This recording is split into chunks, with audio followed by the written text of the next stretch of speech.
పెట్టుకొని పరిపాలన చేయాలని అనుకుంటే, ఇలాంటి దౌర్జన్య పరిస్థితులు చేయాలనుకుంటే చంద్రబాబు నాయుడు గారు ఎప్పుడూ లేని విధంగా ఈరోజు కూటమి ప్రభుత్వం మూల్యం చెల్లించుకోవాల్సి వస్తుంది, మూట కట్టుకుంటా ఉంది. ఇంత అరాచకమైనటువంటి ఎన్నికలు నేను కూడా ఫ్యాక్షన్ రాజకీయాల్లో ఉన్నా కూడా మన వాళ్ళకి బ్రహ్మాండంగా ఎలక్షన్ పోలింగ్ జరుపుకుంటారు. ఈరోజు ఏంటి, మంచి గ్రామాలు అక్కడ ఎక్కడ కూడా ఆ గ్రామాల్లో గొడవలు లేవు, ఒకరికొకరు గొడవలు లేరు, మంచి పచ్చని పొలాలు ఉన్నాయి, ఒకరికొకరు మాట్లాడుకునే వాతావరణం. అదేవిధంగా ముందు పోలింగ్ కంటే ముందు ఏమైపోయింది, పెళ్లి కార్యక్రమంలో ఉంటే ఇండిపెండెంట్ క్యాండిడేట్ మీద వైసీపీ వాళ్ళ మీద దాడి, ఒక 50 మంది బండ్లు వేసుకొని రావడం, కొట్టడం, వెళ్ళిపోవడం. కంప్లైంట్ చేసిన 24 గంటల్లో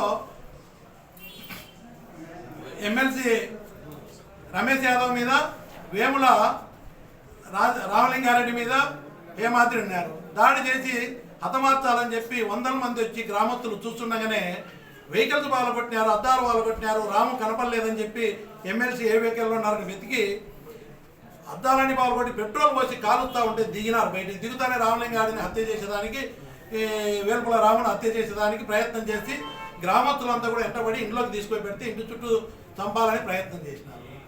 ఇన్ని అరాచకాలు చేసి ఏం సాధిస్తారని చెప్పి నేను చంద్రబాబు నాయుడు గారిని ఒకటే అడుగుతాను, లోకేష్ గారిని. పార్టీ 10 కాలాల పాటు ఉండాలంటే రౌడీలను నమ్ముకొని దౌర్జన్యం చేసే పార్టీ నిలబడుతూ పతనం తప్పదు. మీరు ఈరోజు వ్యతిరేకత ఉందని భయపడి, ఓటర్లకు భయపడి మీరు ఈ పని చేస్తూ ఉన్నారు. ఓటర్లు ఏదైనా వేస్తే ప్రజాస్వామ్య పద్ధతిలో అక్కడ చూశారు, మహిళలు పోలీసుల కాళ్ళు పట్టుకుంటున్నారు, మమ్మల్ని ఏజెంట్గా కూర్చొనివ్వండి, కాళ్ళు పట్టుకొని బతిమలాడుతూ ఉన్నారు. అంటే ఇంతమంది 100 మంది వచ్చి ఊర్లో చుట్టుకొని మొత్తము క్యాప్చర్ చేసి బూతులు నడుపుకుంటా ఉన్నారు. ఈరోజు వైసీపీ నాయకులందరినీ కూడా ఇళ్ల దగ్గర లేకుండా చేసినారు, దాడులు చేసినారు, కర్రలు కట్టలు పట్టుకొని ఎవరు బయటికి రాకుండా నిలబడినారు. ఇక్కడ పోలింగ్ సజావుగా జరుగుతుందంటే ఇట్లా జరుగుతూ ఉంది. దమ్మలూరు నియోజకవర్గంలో కానీ, అదేవిధంగా మిగతా ఇదంతా దమ్మలూరు నియోజకవర్గం, ఎర్రబల్ల పంచాయతీ, నల్గొండవారిపల్లె. ఈరోజు ఇక్కడ సర్పంచులు, వైసీపీ నాయకులు మొత్తం అక్కడ తెలుగుదేశం పార్టీకి సంబంధించినటువంటి సర్పంచులు కానీ వీళ్ళందరూ కూడా వీడియోలు కూడా పెడతాం మీకు, లైన్లో నిలబడి ఓటర్లు ఇల్లు. దమ్మలూరు నియోజకవర్గం నుంచి పోయినటువంటి ముఖ్యమైన తెలుగుదేశం పార్టీ నాయకులందరూ కూడా ఓటర్లు పోయి లైన్లో నిలబడి సిగ్గుతో తల వంచుకుంటున్నారు ఓటర్లు తీస్తుంటే. మీకు సిగ్గుండి అక్కర్లేదా? ప్రజాస్వామ్యాన్ని కూలీ చేసి దొంగ ఓట్లు వేసుకున్న దానికి కనీసం విలువలు కూడా లేకుండా, ప్రజలు ఏమనుకుంటారో కూడా ఆలోచన లేకుండా ఇంత దుర్మార్గంగా ఎన్నికలు జరిపితే మీరు ఏం సాధిస్తారు? ఏదో జగన్ ఓడగొట్టామని. ఈరోజు నేను చూసా, వైఎస్ కుటుంబానికి జగన్మోహన్ రెడ్డి గారికి బ్రహ్మాండమైన మెజార్టీతో ప్రజలు పట్టం కట్టేదానికి అక్కడ సిద్ధంగా ఉన్నారు. అవన్నీ గమనించే ఈరోజు ఆ రోజు వివేకానంద రెడ్డిని ఓడగొట్టినప్పుడు 23 మంది ఎమ్మెల్యేలను తీసుకొని, వైసీపీ వాళ్ళని తీసుకొని, ఆదినారాయణ రెడ్డి లాంటి వాళ్ళకు వైసీపీ సింబల్ మీద గెలిచిన వాళ్ళకు మంత్రి పదవులు ఇచ్చి రాజకీయ విలువలను తుంగలో దక్కినాడే ఆ రోజు ప్రజలు బుద్ధి చెప్పినారు. ఇంకా రెండోసారి అంతకంటే బ్రహ్మాండంగా తీర్పుతో ప్రజలు మీకు గుణపాఠం చెప్పేదానికి సిద్ధంగా ఉన్నారు. ఈ ఎన్నిక ఏదో మేము సాధించామని జబ్బలు తెచ్చుకొని రాష్ట్రం అంతా మీరు ఏదో పులివెందలు గెలిచినామని చేసుకునే ప్రచారానికంటే మీరు చేసిన దుర్మార్గమైనటువంటి రౌడీలను పెట్టి వీళ్ళను అందరినీ కూడా ప్రజలను భయభ్రాంతులు చేసి వైసీపీ వాళ్ళ నాయకులను ఏజెంట్లు కూర్చోకుండా మీరు చేసిన విధానాన్ని ఈరోజు రాష్ట్రమే కాకుండా ప్రపంచం మొత్తం గమనిస్తూ ఉంది. ఇది ప్రజలను చూసి మీరు భయపడతా ఉన్నారనేది కూటమి నాయకులు, పై నాయకుల నుంచి బీజేపీ కానీ, తెలుగుదేశం కానీ, అదేవిధంగా పవన్ కళ్యాణ్ పార్టీ కానీ ప్రజలను చూసి మీరు భయపడుతున్నారని క్లియర్గా అర్థమవుతా ఉంది. మీ పతనం మొదలైందని చెప్పి క్లియర్గా తెలుస్తూ ఉంది. దీనికి తగిన మూల్యం తప్పకుండా ప్రజలు మీకు చెల్లిస్తారు. ఆనందంగా అర్థమవుతా ఉంది. ఇవన్నీ చూస్తే ఈరోజు మీ పతనం మొదలమైందని ఇంకా వేరే చెప్పాల్సిన అవసరమే లేదు. ఈడ లైన్లలో పులివెందల్లో తమలవాడి ఓటర్లు వెళ్ళి ఇంతమంది నాయకులు వెళ్ళి ఓటర్ల లైన్లో నిలబడినారంటే ఇది మీ పతనం కాదా? ఓటర్ల మీద నమ్మకం లేకనే కదా. సుపరిపాలన మీద నమ్మకం లేదు, అదేవిధంగా సూపర్ 6 మీద నమ్మకం లేదు. ఆదినారాయణ రెడ్డి డబ్బా కొడతా ఉంటాడు, సుపరిపాలన అంటాడు, సూపర్ 6 అంటాడు, చేసేటివన్నీ తప్పుడు పనులు, రౌడీయిజం. బయటికి మాత్రం అంతా ఫ్యాషన్ అంటాడు, చేసేదంతా ఫ్యాక్షన్ రాజకీయాలు. ఈరోజు ఆదినారాయణ రెడ్డి కుటుంబం చేసేదంతా ఫ్యాక్షన్ రాజకీయాలు. ఈరోజు అది పోలీసులు ఉన్నారని చేస్తున్నారు, లేకపోతే పోలీసులు లేకపోతే వీళ్ళు అడుగు కూడా పెట్టలేరు. ఈ ఆదినారాయణ రెడ్డి లాంటి వాళ్ళు పైనుంచి డిఐజీతో సహా అందరి సహకారంతో పోలీసుల సహకారంతో పోలీసులు పక్కనంటే పోగలుగుతున్నారు. పోలీసులు కూడా రమ్మనండి తెలుస్తుంది. ఆదినారాయణ రెడ్డి కానీ వీళ్ళకు పోయే ధైర్యం ఉందా మీకు?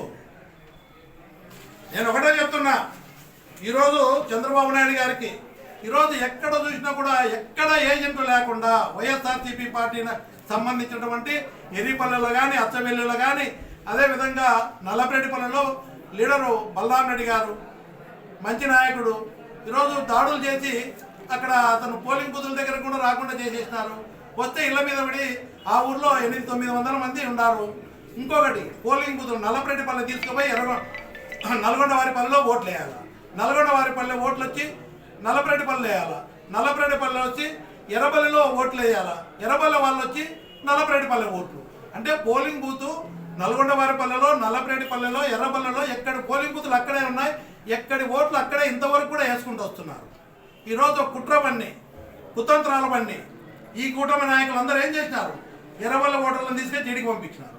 నల్లగరెడ్డిపల్లెలను తీసుకుని ఎర్రపల్లెకు, నల్లపరెడ్డిపల్లెలను తీసుకుని నల్గొండవారిపల్లె. వాళ్ళు ఇక్కడ రావాలంటే ఏ ఊర్లో స్థానబలం లేకుండా వీళ్ళు అక్కడికి పోకుండా దారి కాచి పోలీసులు చెక్ పోస్ట్, వీళ్ళు వైసీపీ నాయకులు అయితే బయటికి పంపించడం, కొట్టడం, లోపలికి స్టేషన్లకు అరెస్ట్ చేయడం. అరే ఇంత దారుణమైన ఎలక్షన్ నేను టీడీపీలో ఇన్ని సంవత్సరాలు ఉన్నాయి. చంద్రబాబు నాయుడు గారు ఇలాంటి ఆలోచనలు ఎప్పుడు చేయలే. ఆయనకు ఎందుకు ఆలోచన వస్తుందో, లోకేష్కి ఎందుకు వస్తూ ఉందో, ఈరోజు ఇది ప్రజాస్వామ్య పద్ధతిలో గెలవలేమని చెప్పి పూర్తిగా ఇవన్నీ చూస్తూ ఉంటే కూటమి యొక్క పతనం మొదలైందని చెప్పి వాళ్ళకి క్లియర్గా అర్థమైంది. కాబట్టి జమ్మలమడి ఓటర్లు అందరూ కూడా లైన్లో ఉన్నారంటే ఇంతకంటే దిక్కుమాలిన ఇంతకంటే దరిద్రమైన రాజకీయం ఎవరు చేయరు. ప్రజాస్వామ్యాన్ని కూని చేసేసినారు. ప్రజాస్వామ్యం పట్ల కూటమి నాయకులకు ఏమాత్రం కూడా విశ్వాసం లేదు. బీజేపీ నాయకులకు కానీ, పవన్ కళ్యాణ్ గారికి కానీ, చంద్రబాబు నాయుడు గారు, లోకేష్ గారికి ఎవరికి కూడా ప్రజాస్వామ్యం మీద, ప్రజల మీద నమ్మకం లేక రౌడీ రాజ్యం చేయాలనుకున్నారు. ఆదినారాయణ రెడ్డి కానీ, బీటెక్ రవి కానీ మిగతా నాయకులందరినీ పెట్టుకొని రౌడీ రాజ్యం చేసి ఏం సాధిస్తారు? ఈరోజు మీరు ఇంత విచ్చలవిడిగా ఏజెంట్ లేకుండా మేము ఇంత పులివెందుల లేదో పొడిచినామని చెప్పుకునే దానికి నేను ఒకటే ఎగ్జాంపుల్ చెప్తున్నా.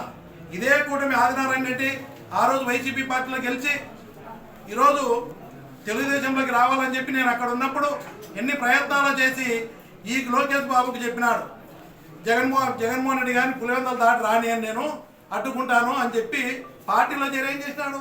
ఈరోజు వివేకానంద రెడ్డి మీద ఎక్కడ లేని ప్రేమ ఒలకపోస్తా ఉన్నాడు ఆదినారాయణ రెడ్డి.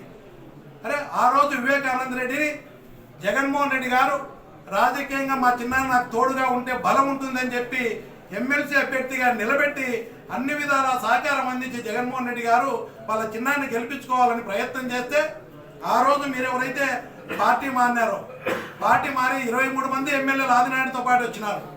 ఆ రోజు అందరూ అనుకున్నారు ఇదేదో వైఎస్ఆర్సీపీ పార్టీ ఇంకా ఏముంది 23 వచ్చినారని.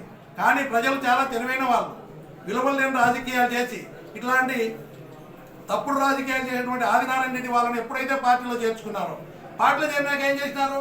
ఇదే పులివెందుల సంబంధించి వివేకానంద రెడ్డి గారు ఎలక్షన్ వచ్చింది. జగన్ చిన్నాయన వాళ్ళ ఎలక్షన్.